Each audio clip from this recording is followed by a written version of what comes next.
नमस्कार, स्वागत करती हूँ आप सभी का मेरे इस चैनल इजी टू लर्न पे। जहाँ आज हम बात करने वाले हैं भेड़े और भेड़िए। जी हाँ, इनके रचनाकार हैं हरिशंकर परसाई और बात करेंगे इनके जीवन परिचय की। तो शुरुआत करते हैं। श्री हरिशंकर परसाई का जन्म 22 अगस्त 1924 ईस्वी में मध्य प्रदेश के होशंगाबाद जिले में हुआ था। इन्होंने जबलपुर से वसुधा नाम की साहित्यिक मासिक पत्रिका निकाली। 10 अगस्त 1995 में इनका निधन हो गया। परसाई जी व्यंग्य लेखक हैं। इन्होंने सामाजिक और राजनैतिक जीवन में व्याप्त भ्रष्टाचार और शोषण पर करारा एवं सटीक व्यंग्य किया है। परसाई जी की भाषा का एक खास अंदाज है जिसके कारण वह पाठकों के मर्म को छू लेते हैं, हंसते हैं, रोते हैं। जैसे उनके दिन फिरे, भोला राम का जीव इनके प्रमुख कहानी संग्रह हैं। रानी नागफनी की कहानी, तट की खोज, ज्वाला और जल उपन्यास, तिरछी रेखाएं, संस्मरण तथा तब की बात और थी, भूत के पांव, पीछे, सदाचार का ताबीज, ठिठुरता हुआ गणतंत्र तथा शिकायत मुझे भी है। विकलांग श्रद्धा का दौर निबंध संग्रह उल्लेखनीय है। अब विकलांग श्रद्धा का दौर के लिए इन्हें साहित्यिक अकादमी पुरस्कार भी प्राप्त हुआ है। चलिए अब हम शुरुआत करते हैं, भेड़े और भेड़ियों के बारे में पढ़ते हैं और सबसे पहले जान लेते हैं कि इस कहानी का सारांश है क्या। देखिए, एक बार वन प्रदेश में प्रजातंत्र की स्थापना करने का निश्चय किया। पशु समाज में सुख, समृद्धि और सुरक्षा की बात सोचकर प्रसन्नता की लहर दौड़ गई। उन्हें लगा कि इस क्रांतिकारी परिवर्तन से स्वर्ण युग की शुरुआत होगी। उस वन प्रदेश में बहुत सी भेड़ें थीं जो निहायत नेक, ईमानदार, कोमल, विनयी, दयालु और निर्दोष थीं। प्रजातंत्र की स्थापना से वे बेहद खुश थीं। वही भेड़िए इस प्रजातंत्र से परेशान थे क्योंकि उन्हें डर था कि भेड़ों की संख्या अधिक होने से पंचायत में उनका बहुमत होगा और अगर उन्होंने किसी पशु द्वारा दूसरे को न मारने का कानून बना दिया तो हम क्या खाएंगे। यह सोच सोचकर भेड़ियों का दिल बैठने लगा। भेड़िए को परेशान देखकर एक बूढ़े सियार ने कारण पूछा तो भेड़ियों ने बताया कि वन प्रदेश में नई सरकार बनने के बाद सूखी हड्डियां भी चबाने को नहीं मिलेंगी क्योंकि भेड़ें तो शाकाहारी होती है ना। हमारे पास भागने के अलावा कोई उपाय नहीं है, लेकिन भागकर जाएं कहाँ। तब बूढ़े सियार ने सर्कस में भर्ती होने का सुझाव दिया, लेकिन भेड़े ने वहां शेर और रिक्श के होते हुए उन्हें पूछने की बात नहीं कही। तो फिर सियार ने अजायब घर जाने के लिए कहा। भेड़िए के इनकार करने पर बूढ़े सियार ने पंचायत में भेड़िए को बहुमत दिलाने के लिए योजना बनाई और भेड़िए से कहा कि आपको मेरी बात माननी होगी। अगले दिन बूढ़ा सियार 3 रंगे सियारों के साथ भेड़िए से मिला। उसने भेड़िए के माथे पर तिलक लगाकर गले में कंठी पहनाई और मुंह में घास के तिनके खोस दिए और उनको संत बना दिया। उसने भेड़िए से मुंह बंद रखने, गर्दन झुकाने तथा भेड़ों को न खाने की सख्त हिदायत दी और भेड़ों के झुंड के पास जाने के लिए कहा। बूढ़े सियार द्वारा संत के आने की अफवाह सुनकर के भेड़ें संत के दर्शन के लिए इकट्ठी हुईं, लेकिन भेड़िए को देखते ही भागने लगीं। तुरंत बूढ़े सियार ने उन्हें रोककर कहा कि भेड़िए से डरने की आवश्यकता नहीं है, हृदय परिवर्तन हो चुका है। भेड़िया राजा संत हो गए हैं, उन्होंने हिंसा छोड़कर अहिंसा अपना ली है। भेड़िया जाति द्वारा भेड़ों पर किए गए अत्याचारों से वे बहुत लज्जित हैं। वे आपकी सेवा करके प्रायश्चित करना चाहते हैं। आप उन्हें अपना भाई समझें। इसके बाद बूढ़ा सियार रंगे सियारों का स्वर्ग के देवता के रूप में परिचय करवाता है। पीले, नीले व हरे रंग में रंगे सियार योजनानुसार भेड़ों को बड़ी चालाकी से अपनी बातों के जाल में फंसाते हैं। भेड़िए का चुनाव प्रचार करते हैं और अपने हित की रक्षा के लिए बलवान भेड़िए को पंचायत में चुनकर भेजने के लिए भेड़ों को समझाते हैं। सब जगह भेड़ियों की इस प्रकार चर्चा करने से भेड़ों को विश्वास हो गया कि भेड़िए से बड़ा हितकर और शुभचिंतक उनका और कोई नहीं। पंचायत के चुनाव में भेड़े और भेड़ियों की रक्षा को चुनती हैं, यानी कि अपना रक्षक चुनती हैं।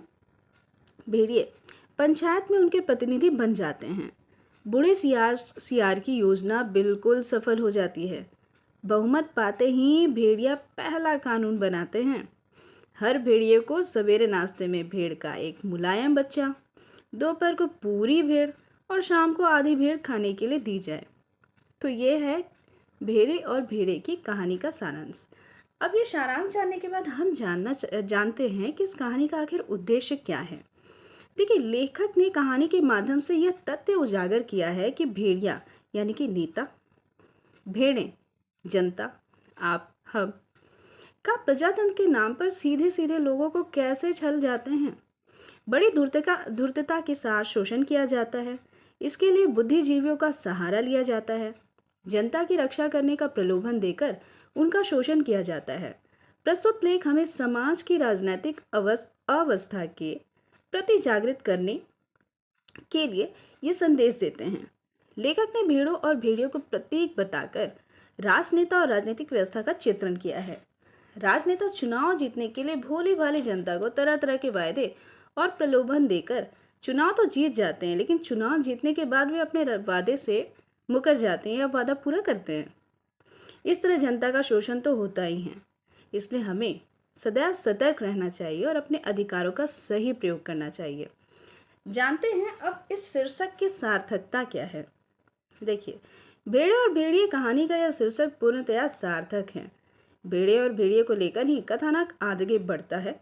भेड़े वन प्रजातंत्र की स्थापना को लेकर प्रसन्न थीं। कैसे नेता बने भेड़िए का दुष्प्रचार सियारों ने छल प्रपंच के द्वारा किया। किस प्रकार भेड़िया सत्ता में आए और अंत में उन्होंने कैसा अन्यायपूर्ण कानून बनाया जिसके कारण भेड़ों की ही क्षति हुई। इस कहानी में भेड़िए एवं शियारों के माध्यम से बना पाखंडी नेता की वास्तविकता प्रकट की गई है। अतः शीर्षक बिल्कुल सटीक है, यानी कि भेड़े और भेड़िए। क्या जानना चाहेंगे इसके चरित्र चित्रण, भेड़ों की चरित्र के बारे में जानेंगे भेड़िए के चरित्र के बारे में। तो जानते हैं, भेड़ें भोली सीधी सादी त्रस्त साधारण जनता का प्रतीक है, जैसे आप और हम। वे इस आशा में रही कि प्रजातंत्र अर्थात प्रजा का शासक वन भाग में आने वाला है, जहां उनका विकास, सुरक्षा एवं समृद्धि होगी। किंतु हुआ उनकी आशा के विपरीत। वे धूर्त सियार तथा उनके साथियों के वाक जाल में फंस गईं, जैसा कि हम फंस जाते हैं नेताओं के वादों से। उन्हें विश्वास हो जाता है कि भेड़िया ही उनका शुभचिंतक तथा रक्षक है, अतः वह पुनः भेड़ियों को अपना मत देकर सत्ता में लाती हैं और छली जाती हैं। ऐसी स्थिति वर्तमान में साधारण जनता की भी है। चुनावी समय में नेता चिकनी चुपड़ी बातें करते हुए जनता को छलते हैं और रक्षक की जगह क्या बन जाते हैं, भक्षक। इस कहानी में भेड़िए का चरित्र इसी प्रकार का है।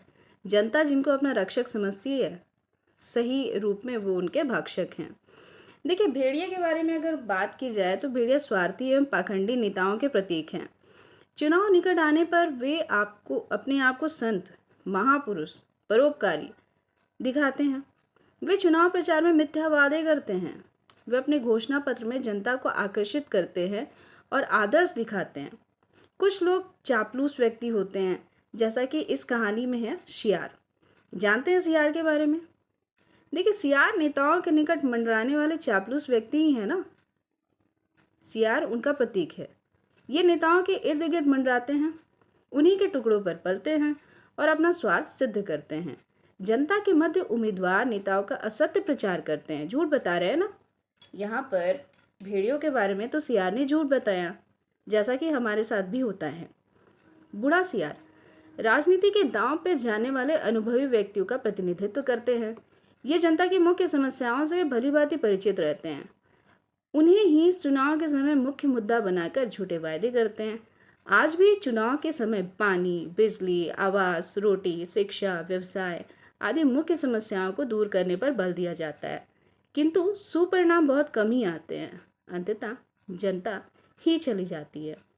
तो बच्चों, मैंने आपको बताया, सबसे पहले कहानी का सारांश मैंने बताया, इस कहानी का उद्देश्य बताया, शीर्षक की सार्थकता और सभी पात्रों का चरित्र चित्रण किया। आशा करती हूँ आपको ये वीडियो पसंद आई होगी। धन्यवाद।